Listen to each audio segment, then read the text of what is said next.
And again, cooperation is a key. That's what makes these things go. Without the cooperation of between governments, between the private sector, it's almost impossible to do. Another case I want to talk a little bit about is XYZ Trading. It's a case that we started about 2003. XYZ Trading was an importer of $99 goods, and you've got them here in New York. You've got them all over the country. What happened was they were importing substandard electrical products, electrical cords and surge protectors. We actually started, one of our sources of information bought some of these cords, and it set his business on fire. So he came running in to see us and said, "There's a problem." And so we started doing some buys and found out they were also investigated with a company named Ming Yang Trading up in New York. We were able to find the importation. We see some of the shipments coming in. We got Underwriters Laboratory, which was the offending trademark, to send cease and desist letters to them, saying that they were counterfeit and you couldn't bring them anymore. What we were able to do eventually is to get back to, those are some of the actual surge protectors. We were able to get back up to New York to begin trading. Ming Yang was very suspicious of us in the initial phases of the investigation, but we were able to overcome those investigations. We went to New York and had undercover meetings in the warehouse.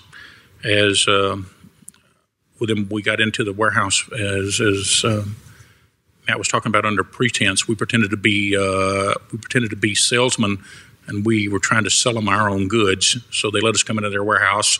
And we had a meeting, and during the meeting, I pretended I had to go to the bathroom and jumped up and ran through the warehouse until we found where they had all the counterfeit goods stored. We were able to do 3 search warrants in New York, as well as a simultaneous search warrant in Texas. And we also arrested people in New York and in Texas. We got about $7 million worth of counterfeit electrical cords and batteries out of Ming Yang Trading, and about $500,000 in Houston. The owner of Ming Yang Trading was arrested and pled guilty and was sentenced to 32 months in prison.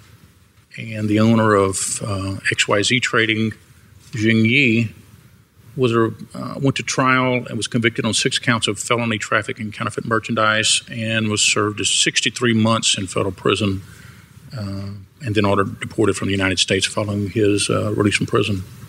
As again, these are some of the cords. I've seen these. They're still out there in the stores. We're still making undercover buys, and we're still dealing with these crooks. It's a never-ending process. These things are extremely cheap, and if you see them, or if any of you represent anyone who has any of these things, they're extremely dangerous. We had testing done by Underwriters Laboratories. You program them in, put some kind of a charge on them, and in about 2 minutes they burst into flames. Some different paracords there.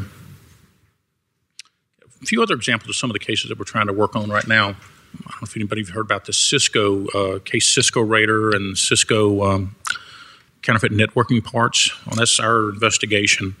We seized about $3.5 million worth of these parts so far. We've had done search warrants in various parts of the United States, in Canada, and in China. We've got 2 indictments coming up.